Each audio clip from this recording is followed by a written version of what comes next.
Ito na pala ang buhay at kalagayan ngayon ng komedyanteng si Whitney Tyson. Tawagan nyo na ako. Kailangan ko ng trabaho. Kahit paano, kahit katulong lang ang role, payag ako. Sabi ko.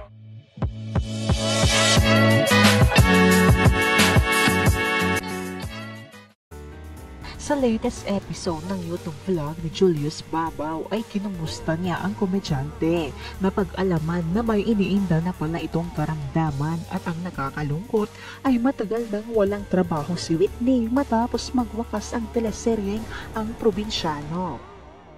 Nakilala si Whitney Tyson sa noong show na Going Banana sa ABS-CBN noong late 1980s hanggang early 1990s. Ang kanyang screen name ay mula sa pinagsamang pangalan ni na Whitney Houston, isang namayapang singer at boksingerong si Mike Tyson. Simula umano nang mawalan siya ng projects sa pag-aartista, marami na siyang pinagdaan ng hirap.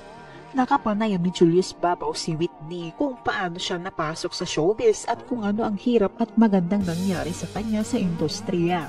Naikwento ni Whitney na kinailangan niyang tumira sa ilalim ng Nagtahan Bridge sa loob ng 15 years. Hanggang sa napasok siya sa Ang Probinsyano at nagkaroon ulit siya ng trabaho hanggang nalipat siya sa kasalukuyang tinitirahan niya ngayon kasama ang kanyang ina. Simula umano nang sumasahod siya sa Ang Probinsyano ay napagawa niya ang kanyang bahay pero hindi pa natapos, gawa ng nawala na ang teleserye. Sa ngayon ay rumarakit na lamang siya sa pagpapatawa sa mga birthday at pista. Subalit nahihirapan daw ngayon ang komedyante dahil sa hindi niya alam kung saan kukunin ang pambili ng kanyang gamot sa susunod na mga buwan. Nanawagan din ito kay Coco Martin at sa iba pa sa showbiz na sana'y tawagan at kunin na siya ulit para magkaroon ng trabaho kahit katulong lamang ang role. Samantala, naibahagi naman ni Whitney na nakaranas siya ng pambubuli ng isang babaeng artista na nakasama niya sa Ang Probinsyano. Tinawag niya ang babaeng ito na hindi naman kagandahan. Lamo daw siyang maingay kahit sa simpleng bagay na ginagawa niya kagaya ng pagsisipilyo. Humanap daw ito ng kakampi. Nagsumbong daw siya kay Aramina pero kinakasal daw si Aramina noong panahon na yon.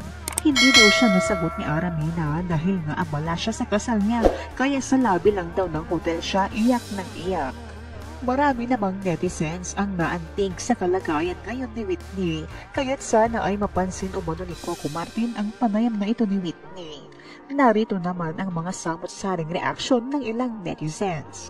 Siguro suplada at mayabang siya nung nakakaangat siya, kaya walang sinong man sa kapwa niya ang nakapag-isip na kunin siya.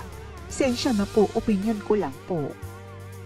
Ganyan talaga buhay, minsan nasa ilalim, minsan nasa ibabaw. Parang gulong, kailangan lumaban sa mga pagsubok ng buhay at matatapos din yan kapit lang sa Diyos. Maghanap po, huwag niyo po hintayin na puntahan ka ng trabaho. Mag-apply ka po, kaya niyo po yan. Marami pong nagmamahal sa'yo, subukan mong mag-vlog po. Unang-una ako support sa'yo, kahit hindi ako kilala, support kita.